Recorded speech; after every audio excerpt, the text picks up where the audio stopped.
Vamos a dar paso a la segunda ponencia en el día de hoy. Para ello contamos con el privilegio de contar aquí con Juan, que ha trabajado bastante en Jimena, recogiendo testimonios de estos años, que la represión sufrida a lo largo de estos años después de la Guerra Civil Española, y durante, en el inicio, durante y después. Juan Miguel León Moriche es un periodista nacido en La Bajadilla, en Algeciras. Es licenciado en Ciencias de la Información por la Universidad Complutense de Madrid. Hizo el máster de Periodismo del País, Universidad Autónoma de Madrid. Trabajó en periódicos y revistas de varias ciudades de España. Y en los últimos años ha dedicado parte de su vida a hacer memoria y ayudar a otras personas a hacerla. Su entrevista a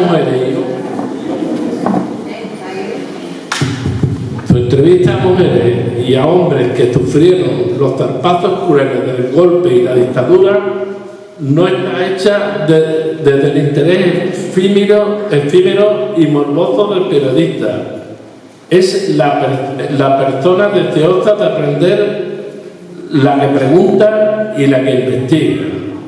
Su experiencia con las víctimas del franquismo, en colaboración con el Foro por la Memoria del Campo de Gibraltar, es dilatada. León Moriche ha trabajado en favor de la memoria desde hace más de 15 años. Algunos de los frutos de su trabajo tienen forma de documentales en vídeo: La noche más larga, La Sauceda, La utopía del horror, En la huella o Memoria de mujeres. Como periodista hizo de guionista con la redacción 7, empresa productora de Paco Lobatón, para Hijos de Andalucía, en el programa de Canal Sur de televisión. ¿Te escuchan aunque te pierdas? Sí. Tuyos fueron los guiones de una serie dedicada a José Saramago, Carlos Cano o Alfonso Guerra, entre otros. León Moriche es autor de 4 libros, de los cuales 3 de ellos tratan de asuntos de memoria histórica. El primero, en 2017, se titula Castellar en la guerra de 1936, y el segundo, Quimera de la Frontera, 1936-1945, testimonios. Hablan personas que buscan a sus familias asesinados. Juan Miguel León Moriche es miembro de la directiva del Foro de la Memoria del Campo de Gibraltar y, como periodista de profesión, ha colaborado con el foro de numerosas investigaciones, realizado documentales, promocionado las actividades realizadas por esta asociación, todas ellas encaminadas a la búsqueda de la verdad, la justicia y la reparación para todas las víctimas del franquismo y la promoción de los valores democráticos y de progreso social que encarnó y alentó la Segunda República. Hoy viene a hablarnos en su ponencia de Mujeres en el Campo de Gibraltar, víctimas de la represión y resistentes al franquismo. Con los testimonios recogidos de manera objetiva, dejemos a Juan que nos cuente cómo se ha ido desarrollando este trabajo objetivo y nos transmita el resumen de estas experiencias.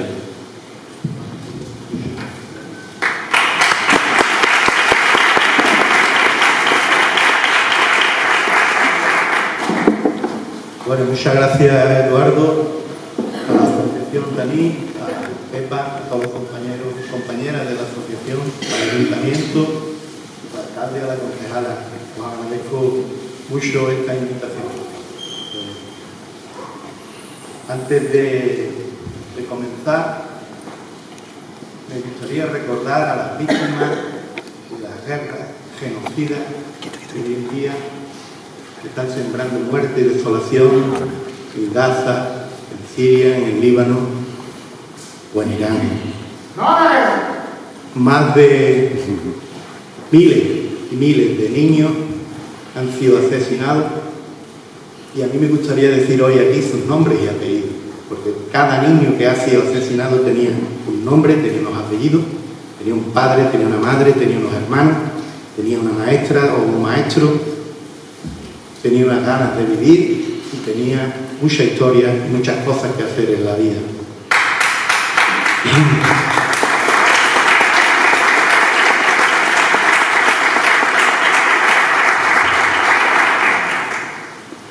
Yo no le deseo la muerte a nadie, pero sé que a Donald Trump le llegará el momento en que tengan que darle de comer, en que tengan que cambiarle los pañales, limpiarle el culo. Entonces se les habrá acabado la soberbia y la crueldad por la que está actuando. Entonces volverá a ser un ser humano, es un ser humano, necesitado de los demás seres humanos. Pero su vanidad, su soberbia, su crueldad le hacen ver el mundo como una película y a las demás personas como a cucarachas merecedoras de ser exterminadas. Pero a él también le va a llegar el día. Él llegará a ser polvo y ni nos acordará, ni nadie se acordará de él. Pero está causando mucho, mucho dolor, mucha muerte y mucha desesperación. Yo no voy a desearle la muerte, pero ojalá le llegue el día en que no tenga a ninguna mujer, a ningún hombre que le dé de comer o que le cambie, y que se ahogue en su propia mierda.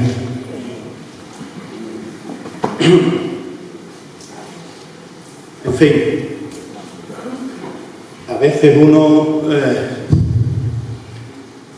la gente del Foro por la Memoria llevamos mucho tiempo dedicado a hacer memoria, y es que perdonadme que me estoy yendo por las ramas, pero es que comparto con vosotros las cosas que me inquietan ahora mismo.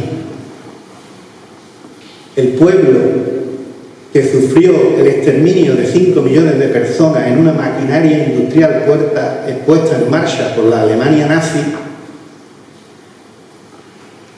se han olvidado de su sufrimiento. Los dirigentes de ese pueblo se han olvidado de ese sufrimiento. Y están aplicando y están comportándose como los mismos verdugos que a ellos los masacraron. Entonces, que un pueblo con memoria, porque ellos tienen memoria. Fíjate tú, la de películas, los nazis, los judíos sufriendo, ¿no?, que hemos visto en nuestra infancia, ellos tienen memoria y sin embargo, fijaros cómo actúan. En fin, que uno llega a dudar de lo que está haciendo, pero tenemos que seguir haciéndolo. A eso no nos lo va a quitar nadie, vamos a seguir haciendo memoria. En fin, yo me he preparado aquí esta intervención porque las jornadas de memoria son muy prestigiosas y yo normalmente no leo, hablo, pero hoy voy a leer porque no quiero fallar y quiero decir todo lo que pienso que tengo que decir. En fin, ahora voy a ver si soy capaz de coordinar, la letra con la imagen. Ahí. Juan y Domínguez, comienzo ya, Juan y Domínguez recuerda que tiene 5 antepasados asesinados por las fuerzas franquistas en la guerra. Su abuelo, su abuela y una tía abuela por parte paterna y un abuelo y un tío por parte materna. Su padre, además, fue preso esclavo en las obras de fortificación del Estrecho en Algeciras a partir de 1939. Isabel Rodríguez nos contó cómo su abuela, Juana López, vio en la cocina de su casa a un guardia civil matar de un disparo en la cabeza a su propio hijo. Era Pedro, hermano menor del padre de Isabel, Juan. Ni Pedro ni su madre quisieron decirle a la pareja de guardias civiles dónde estaba Juan. El disparo en la cabeza fue la respuesta de los agentes de el desorden al silencio de madre e hijo. Melchora Torres, vecina de Jimena, recuerda a su abuela, Melchora Prieto, viuda y madre de 4 hijos, fusilada en Jimena cuando tenía unos 40 años. Empleada del hogar, su hija menor, que estuvo con ella en brazos hasta poco antes de ser fusilada, era fruto de su relación con el hijo del dueño de la casa donde trabajó hasta pocos años antes de la guerra. El dueño de la casa que la despidió fue luego alcalde fascista de Jimena. Andrés Vázquez Barranco recuerda a su abuelo Juan Vázquez Domingo. Ángeles Vázquez Barranco recuerda a su abuelo Juan Vázquez Domingo, asesinado en 1936. Era guardia municipal y chofer del último alcalde republicano de la línea. Y recuerda a su abuela, Ana González Piñuela, engañada por un cura que la llamó con el recado de que le iban a dar noticias del paradero de su marido. Lo que le dieron fue tal paliza que ya se quedó inválida para el resto de poca vida que vivió después. 2 años después murió. Esta señora es Ángeles Vázquez y su hija Ana Tejeda. Ana Brito recuerda el parto de la última de sus 8 hijas e hijos, nacida en 1973 en el hospital de la línea. Recuerda que entre el médico, una enfermera y un enfermero no le dejaron tener en brazos a la recién nacida, que se la llevaron y que luego le dijeron que había nacido muerta. Ana recuerda la depresión de años que sufrió entonces y cómo en el cementerio de la línea no hay ni rastro de aquel supuesto bebé cadáver. Elena Díaz hace memoria de lo sufrido por su familia, que huyó para siempre a Gibraltar en 1936. Recuerda a su hermano Helio, uno de los vecinos asesinados cerca del cuartel de Ballesteros, cuando las tropas de regulares llegadas a la línea desde Algeciras dispararon contra la multitud pacífica que había ido a apoyar a los militares leales a la República que resistían en el cuartel. Helio corrió a refugiarse en un bar. Un soldado sublevado tiró dentro una granada y el joven de 16 años murió. Su familia solo pudo recuperar el cuerpo sin cabeza de él.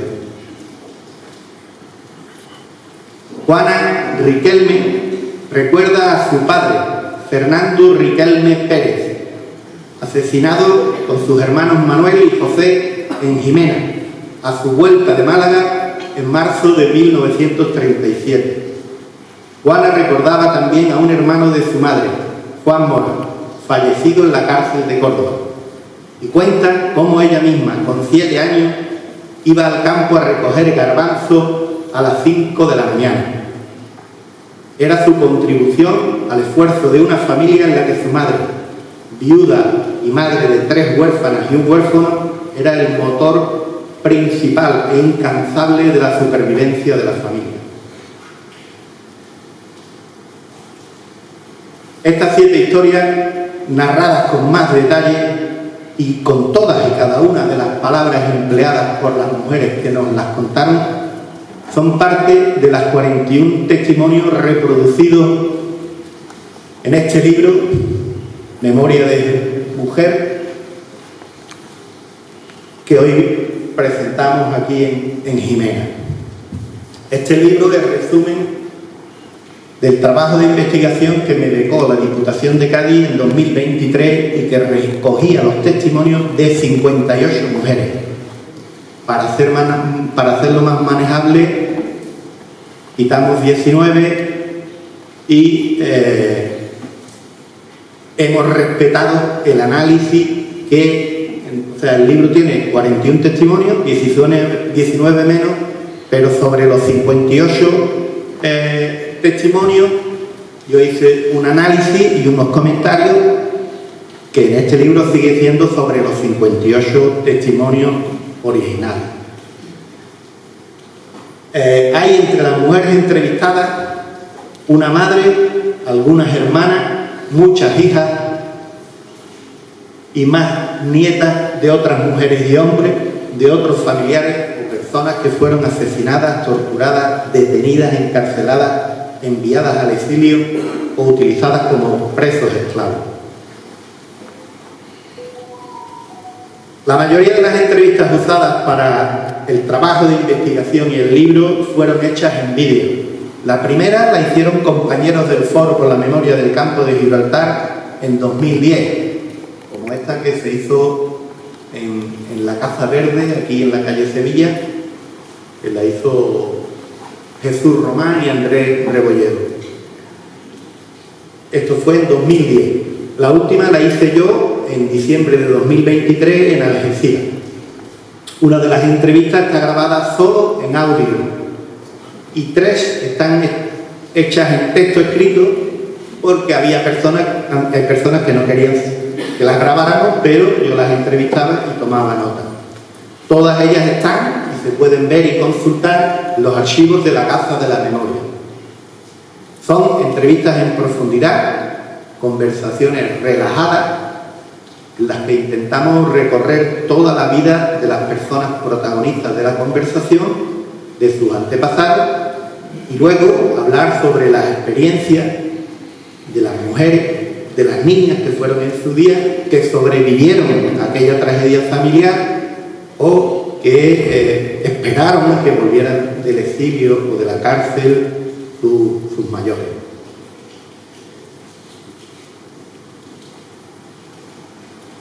Los testimonios de las mujeres ocupan en el libro 232 páginas de las 377 que tiene el libro. Y luego los testimonios están íntegramente reproducidos. No hay, digamos, alteración, ni la única alteración que hay es que cuando no se entiende muy bien, porque no se sabe a qué está respondiendo, integro la pregunta, pero muy pocas veces. Digamos que está todo lo que ellas dijeron está puesto. A lo mejor si repiten 3 veces, lo vi en el cortijo blanco, en el cortijo blanco, pues pongo una vena más cortijo blanco, pero no hay ninguna alteración, está todo escrito tal y como lo dijeron las mujeres. Después de los testimonios de las mujeres viene un análisis que hago sobre lo que ellas me contaron. Hago una reflexión. Para hacer esa reflexión, veis aquí el cuadro de análisis que me hice. Puse en el eje vertical los nombres de todas las mujeres que entrevisté y en el horizontal, en el de aquí arriba, las características, circunstancias comunes a las que preguntábamos a todas, ¿no? Y en este eje horizontal, que yo después he utilizado para hacer el análisis, estos eran los criterios que usé. Nombre y apellido de la persona entrevistada, lugar de nacimiento y lugar de residencia actual, identidad de la víctima o víctima y parentesco de la entrevistada con ella, fecha del crimen que sufrieron las víctimas de la familia, el oficio y la clase social a la que pertenecían la víctima y su familia, si la persona entrevistada conoce la identidad del asesino o de los asesinos y los responsables intelectuales de los crímenes sufridos por su familia, si la víctima o la esposa o novia de la víctima estaba embarazada en el momento del crimen, el número de huérfanas o huérfanos que dejó el crimen y si la entrevistada se vio obligada a trabajar cuando era niña. También les preguntábamos si alguna mujer de la familia o de otras familias del pueblo sufrió humillación, rapado o paseo público, si la mujer o su familia vivió o oyó hablar de bombardeos sufridos cuando iban camino de Málaga o después de Málaga a Almería, si la familia fue víctima de la rapiña franquista antes y después de la guerra, durante y después de la guerra, de qué modo las viudas sacaron las familias adelante, la afiliación sindical o política de la persona que fue asesinada, encarcelada, silencio sobre lo ocurrido, si el silencio sobre lo ocurrido pesó en la familia y cómo afectó eso a sus vidas. Todas estas cuestiones se las hemos preguntado siempre a las personas que hemos entrevistado. Y con esta respuesta, pues después hemos sacado una conclusión que más adelante os las comentaré. Volcada toda la información en el cuadro, hice una recopilación cuantitativa de cada apartado y luego hice una reflexión sobre cada uno de estos apartados. Algunos datos del análisis son estos. 12 mujeres fueron entrevistadas en Jimena, 9 en Algeciras y 7 en La Línea, 8 eran de Gibraltar, 2 dieron su testimonio en San Roque y otra en Tarifa. 3 entrevistadas vivían en San Pedro de Alcántara, 2 eran vecinas de Estepona, 3 de Valencia y hubo una entrevistada que vive o vivía en una de estas ciudades o pueblos: Benalús, Casas Viejas, Guadiaro, Ubrique, Alaurín de la Torre, Fuengirola, Sevilla, Alicante, Barcelona, Madrid, Ceuta o San Fernando. El que hayamos entrevistado a mujeres que viven hasta en 11 lugares diferentes de fuera del campo de Gibraltar ya nos está dando un dato. Nos habla también de la diáspora, de cómo se repartió la gente que huyó de la comarca después de la guerra. Primero, y también la emigración que hubo a partir de los años 50 en muchos pueblos de la comarca, e incluso la gente que sale de La Línea en el año 69 cuando Franco cierra la verja, ¿no? Que mucha gente se va a otros lugares de España o incluso de Europa. Las 58 mujeres que entrevistamos para el trabajo original aquí me he equivocado un momento, estas son las 58 mujeres que entrevistamos para el trabajo original. Nos aportaron información sobre 103 víctimas mortales de la represión. 21 de las 58 mujeres entrevistadas fueron ellas mismas víctimas directas de la represión en alguna de sus formas. Las mujeres asesinadas de las que hemos recibido información son 6. Revisar en calidad de qué hablan las entrevistadas nos muestra con claridad una faceta más de la represión franquista. Más del 90% de las entrevistadas tuvo más de una víctima en su familia. Todas o casi todas las mujeres entrevistadas hablan de más de un familiar que fue víctima de la represión. En algunas familias hay varios muertos, o hay un muerto y varios encarcelados, o hay un muerto y toda la familia que se va al exilio. En ninguna hay, creo que aquí lo digo, todas o casi todas las mujeres entrevistadas hablan de más de un familiar que fue víctima de la represión. Quiere esto decir que la represión, más que contra individuos, afectó o estaba dirigida contra familias enteras. En la casa en la que hay un hijo fusilado, es habitual que haya otro preso, o un padre exiliado, o un hermano muerto. En una de ellas hubo hasta 5 familiares asesinados, 2 mujeres y 3 hombres. La mayoría de los crímenes sufridos ocurrieron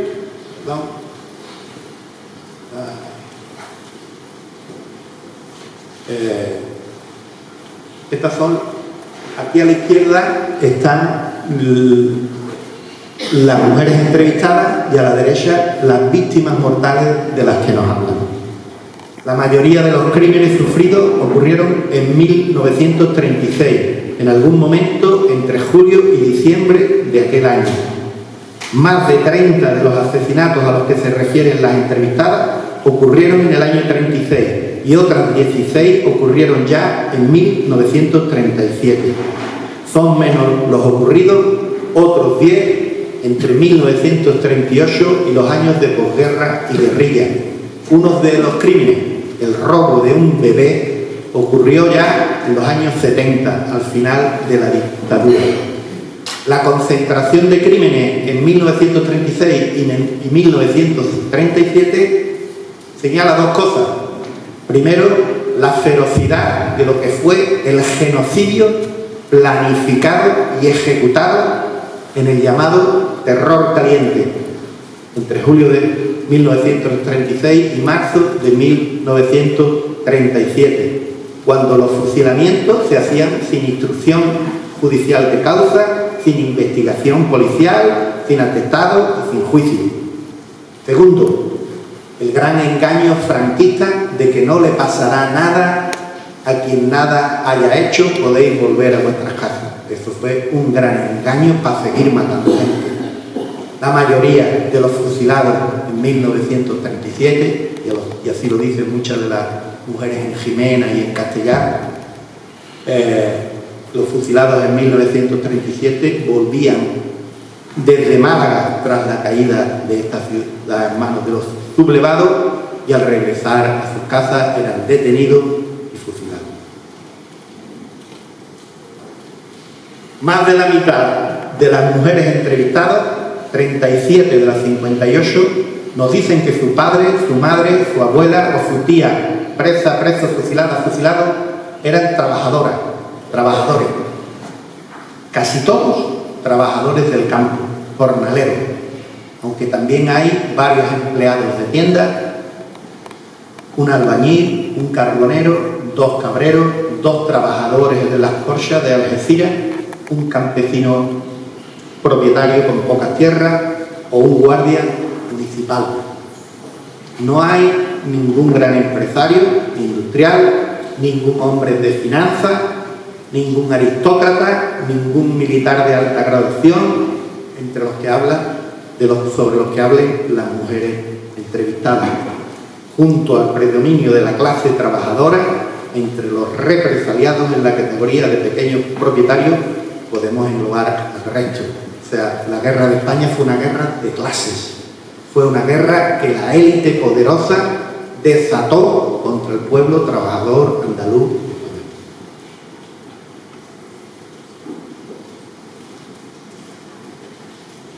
Los 6 testimonios que nos hablan de mujeres de sus familias asesinadas señalan una procedencia social parecida.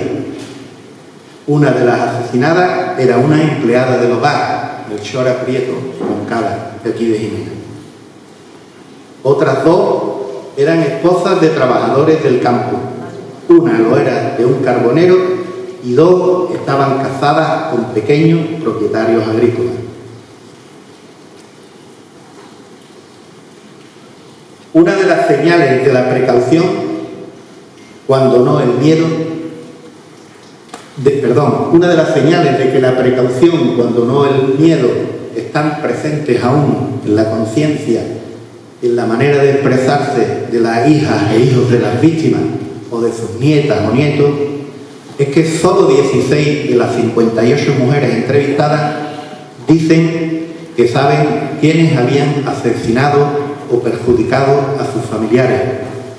De las 58 mujeres que nos dieron su testimonio, 42 nos hablaron sobre uno o varios fusilados, asesinados o muertos en la cárcel en sus familias.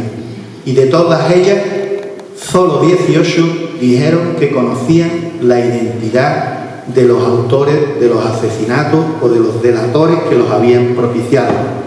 Pero solo 4 mujeres revelaron los nombres y apellidos de los que consideran asesinos de sus familiares.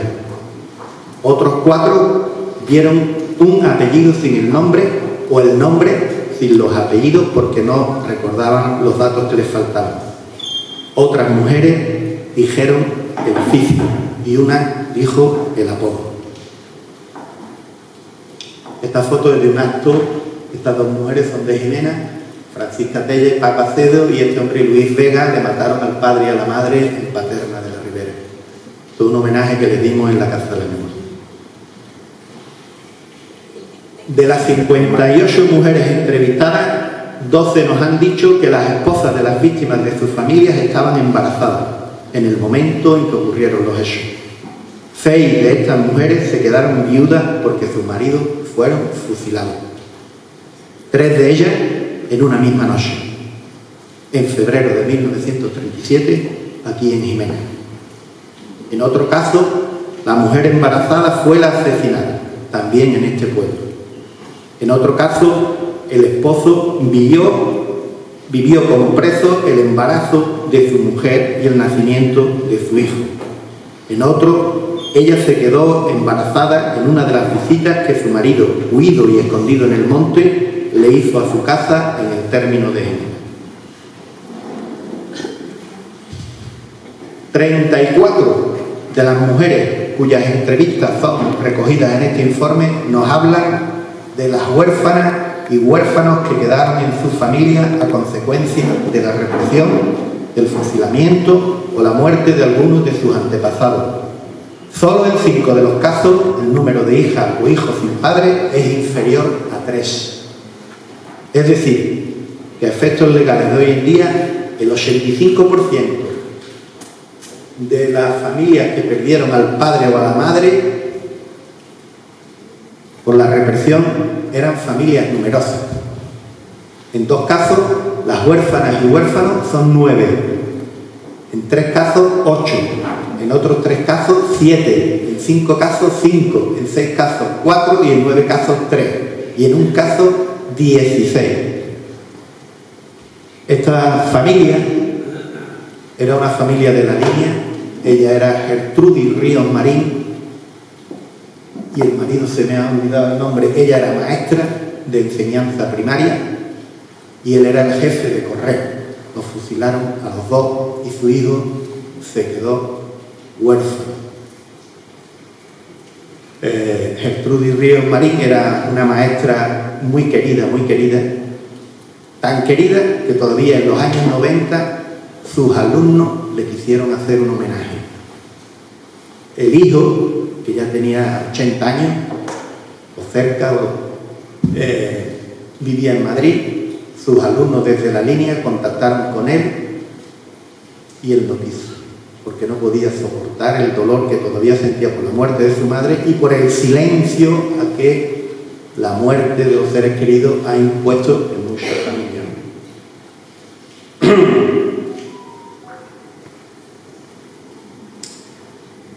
Ahí resulta muy difícil hablar de ciertas cosas para el entrevistador y para la entrevistada. Este hermetismo aprendido puede explicar en parte por qué son tan escasos los testimonios recogidos en el libro que hablen con claridad sobre violaciones o humillaciones. Los cuestionarios preparados para la gran mayoría de las entrevistas incluían una pregunta que de modo general era más o menos así: ¿sabe usted si alguna mujer de su familia o de su pueblo sufrió humillaciones, vejaciones, o si le daban purgante y la paseaban? A esta pregunta, 18 de las 58 entrevistadas respondieron que sí, que las conocían. Pero muy pocas dijeron que fue en su propia familia o relataron con detalle lo sucedido. 2 mujeres de las que yo sé positivamente que sus abuelas sufrieron, bueno, una era hija todavía, habían sufrido humillaciones, no me dieron la entrevista, no quisieron que las entrevistara. Y yo, por supuesto, que no insistí, porque ante todo está el respeto a las personas. Manuela, esta mujer, vivía ahí en el monte cerca de la Sauceda y mataron a su madre en el Mar Rojo.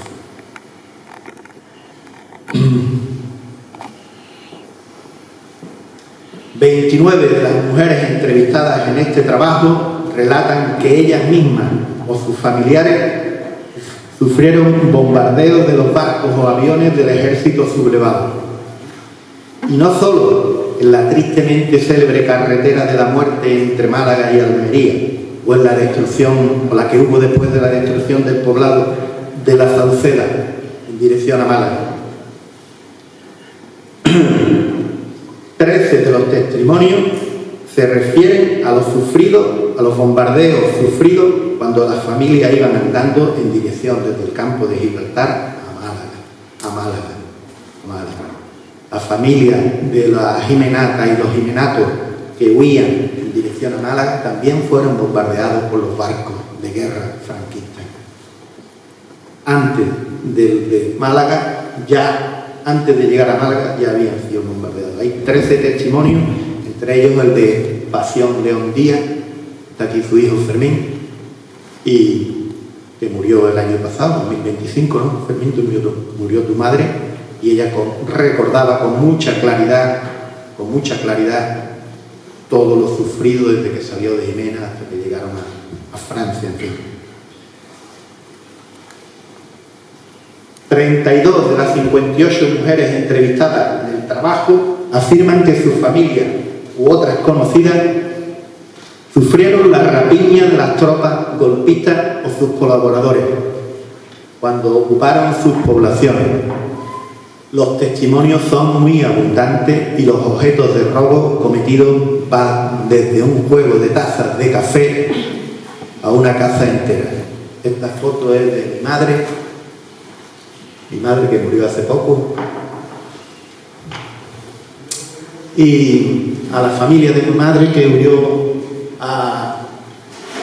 de Castellar hasta Málaga llegó mi abuela, el padre de mi abuela, las hermanas de mi abuela, todo el mundo se fue para Málaga, y eso lo aprovechó el nuevo alcalde que entró en el pueblo franquista y le quitó de robo la casa a mi abuela. Pero vamos, los robos fueron hasta de ganado, de cosecha, todo. En fin. De 58 mujeres entrevistadas en este trabajo, 15 de ellas aseguran... Esta no es, aquí me he pasado. Ahí va. De 58 mujeres entrevistadas en este trabajo, 15 de ellas aseguran que sus madres se convirtieron en recoveras.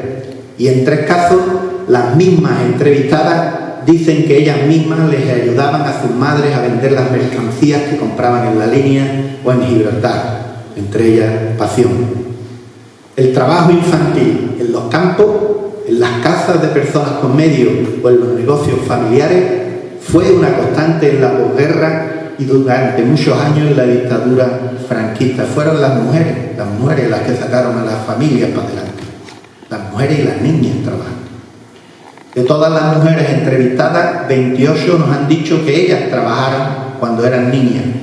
Todas saben desde pequeñas lo que es la responsabilidad de trabajar en casa, todas, pero también fuera de ella para ganar un jornal con el que alimentarse.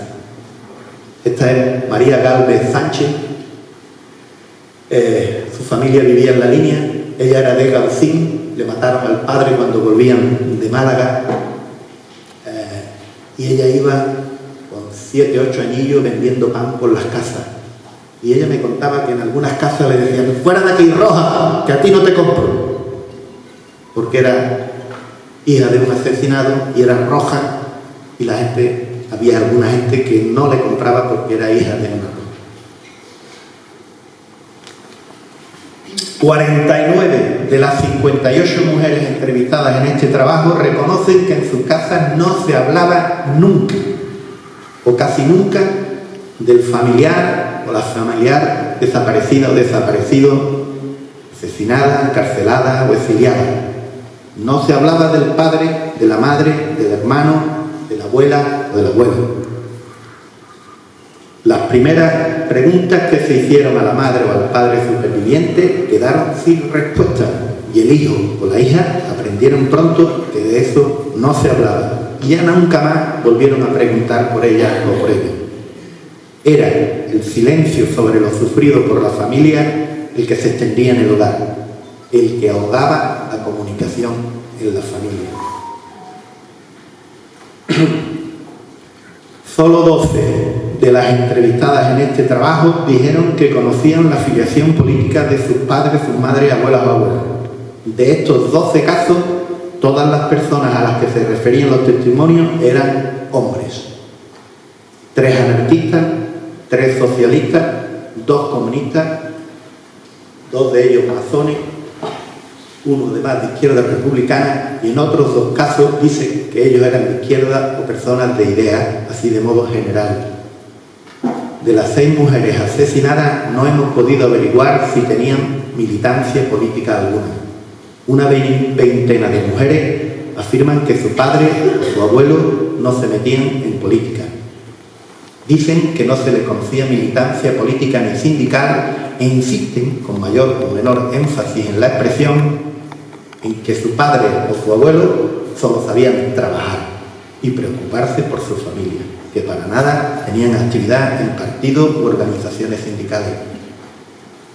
Que tanta gente diga eso de sus progenitores puede ser verdad, que realmente ninguno de ellos era sindicalista o activamente o políticamente activo, pero también puede ser que esas afirmaciones de sus familiares sean el resultado del silencio, de la presión familiar para ocultar el pasado político del padre y de la abuela por temor a la represalia. Y por eso se han criado tanta gente de sus padres o sus abuelos, para que no sufran represalias de los mismos que mataron, encarcelaron o mandaron al exilio a sus progenitores. Esta mujer, Violeta, esta mujer que mataron a 2 tíos suyos y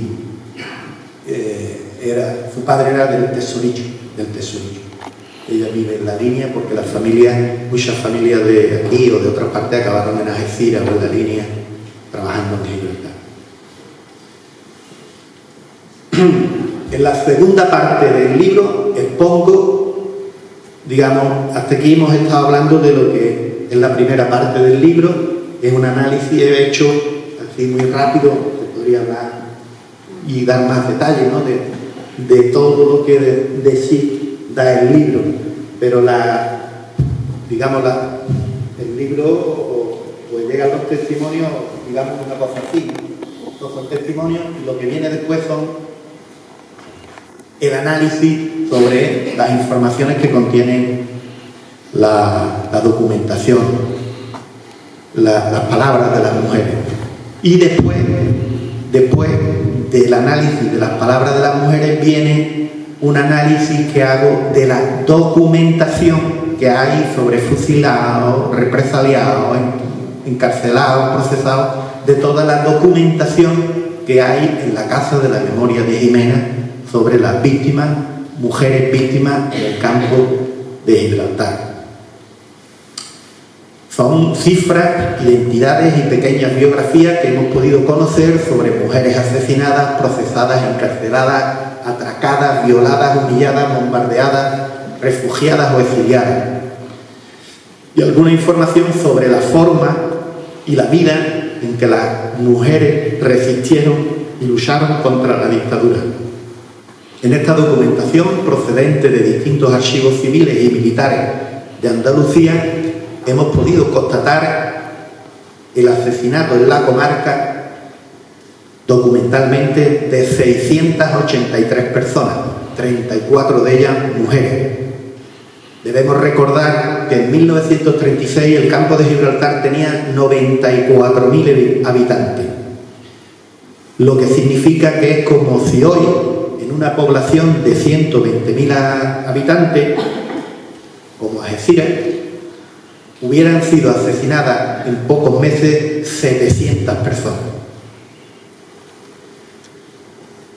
Pues imaginaros que de buenas a primeras en Algeciras hoy fusilan a 700 personas. Y todas esas personas eran civiles inocentes, de todas las edades, víctimas del terrorismo de Estado puesto en marcha por los sublevados. En Guadiaro, en San Roque, fue asesinada una familia al completo, madre, padre y 3 hijos, la menor de solo 4 años de edad, María Pacheco Bermejo. El plan de exterminio de los golpistas incluía una política represiva específica contra las mujeres, que también aplicaron en el campo de Gibraltar. Esa política tenía varios objetivos: eliminar, asesinar a las mujeres más activas social o políticamente, cuando no, encarcelarlas, torturarlas o enviarlas al exilio. También castigar públicamente a las esposas, hijas o madres de los hombres fusilados o encarcelados, deshumanizarlas y someterlas al chantaje permanente de las represalias físicas o económicas. La represión contra las mujeres también pretendía imponer un modelo social machista, patriarcal y tradicionalista que beneficiaba a los privilegiados que alentaron, sufragaron y apoyaron el golpe de Estado, la guerra y la dictadura.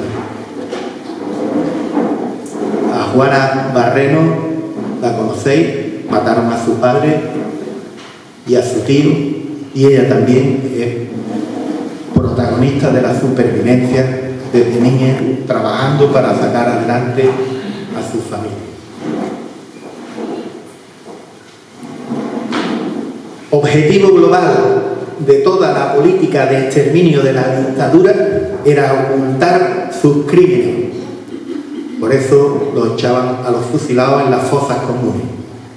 Destruir las pruebas de los asesinatos y asegurarse mediante el terror el silencio de las familias de las víctimas. Aquella estrategia del terror sigue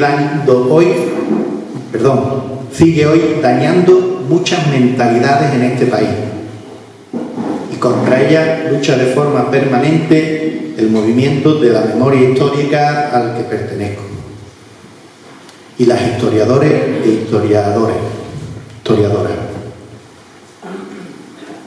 Recuerdo un párrafo del libro, una situación como que voy a describir la vivió esta mujer y también la madre Eleuteria, la madre de Juana y la madre de Mercedes, Josefa, vivieron lo que os voy a contar ahora.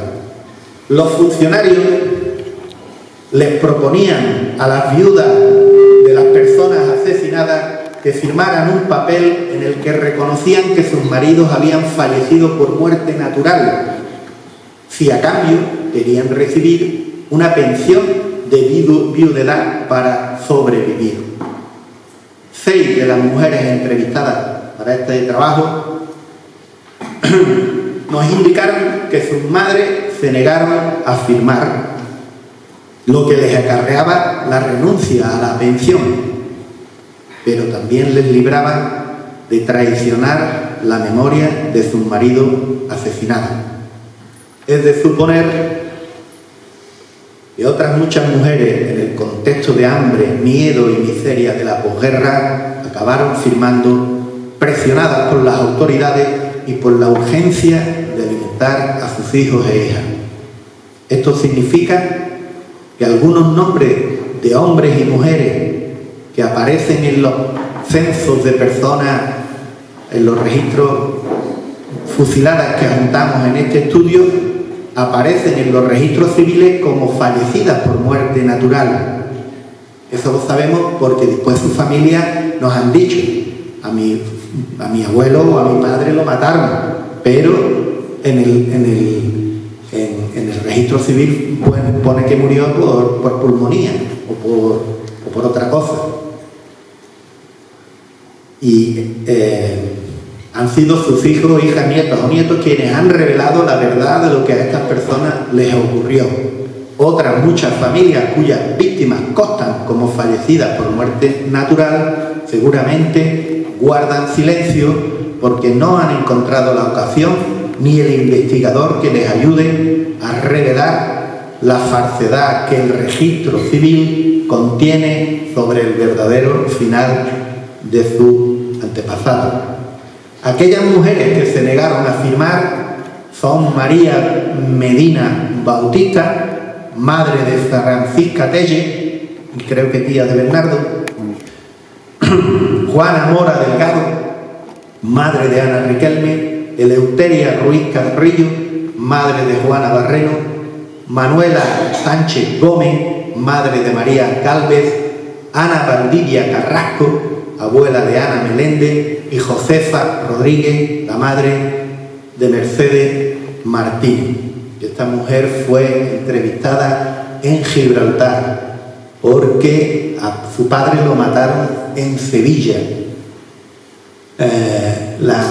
Le quitaron 2 puestos que tenía en el mercado de abastos de Sevilla. Le quitaron los puestos, la mujer se quedó viuda con ella y con otro niño chico, con otra hermana y con un niño chico que se murió porque no tenían dinero para comprar la medicina. Esta mujer se vino para la línea, se puso a hacer contrabando, la detuvieron, la metieron en la cárcel y Mercedes, cuando era una niña, se tuvo que poner a trabajar para llevarle comida a la madre, a la cárcel, a la madre, a la cárcel, porque no le daban de comer en la cárcel tampoco. En fin, tragedia sobre tragedia. Los objetivos del Foro por la Memoria al que pertenezco son la verdad, la justicia y la reparación para las víctimas y sus familias. El libro es una modesta ayuda a esos objetivos, pues cada víctima, cada familia merece el recuerdo, el homenaje y el cariño de toda la sociedad. En 2018, la revista digital rebelión.org publicó un artículo con motivo de la muerte en San Fernando de Manuela Rodríguez Cabrera. Manuela era hija de una mujer asesinada por las fuerzas franquistas en 1936 en el Cortijo del Marrufo, cerca de la Sauceda, cuando ella tenía 4 años. Cuando iba camino del Cortijo, donde fue asesinada su madre, Manuela iba en brazos de su madre, camino del Cortijo. Y al llegar entraron sus dos, su padre y su madre. Los niños, que eran 8 hermanos, se quedaron en la cancela fuera del Cortijo. Su padre volvió a salir, pero a su madre no la vio nunca más. Pese a ello, Manuela, durante toda su vida, decía, cuando alguien le preguntaba, ¿y tu madre? Y ella decía, no sé, mi madre murió en mi parto, cuando yo nací murió mi madre. Era su manera de protegerse, de no revelar por miedo la verdadera causa de la muerte de su madre. Cuando Manuela murió, yo escribí un artículo que se publicó en Rebelión y voy a cerrar esto, no sé si cómo andamos de tiempo. Vamos bien, ¿no?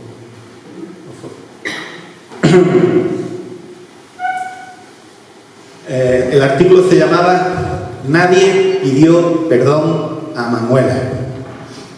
Estamos en 2018. Hoy en día no habría yo escrito con tanta contundencia porque algo sobre memoria histórica se ha hecho en los últimos años, pero en 2018 todavía la cosa estaba muy cruda y bueno, yo sigo suscribiendo lo que digo aquí. Decía el artículo: estamos hartos de que cada vez que un periodista entrevista a una persona con un familiar asesinado o encarcelado por el franquismo, le pregunte si le mueve el revanchismo. Esa pregunta está fuera de lugar y revela que quien la hace, en el mejor de los casos, ha interiorizado o asimilado sin saberlo la posición que ha permitido la impunidad de los asesinos y los verdugos. ¿Sería correcto preguntarle a la hermana de Miguel Ángel Blanco, asesinado por ETA, o a la hija de Ernest Lluch, si les mueve el revanchismo o el deseo de venganza cada vez que salen en la televisión o en la prensa? ¿Verdad que esa pregunta estaría fuera de lugar? ¿Qué pensaría la gente si los asesinos de Miguel Ángel Blanco o los de Ernest Lluch no solo no hubieran sido identificados, detenidos ni juzgados, sino que encima las autoridades las hubieran amnistiado antes de juzgarlas.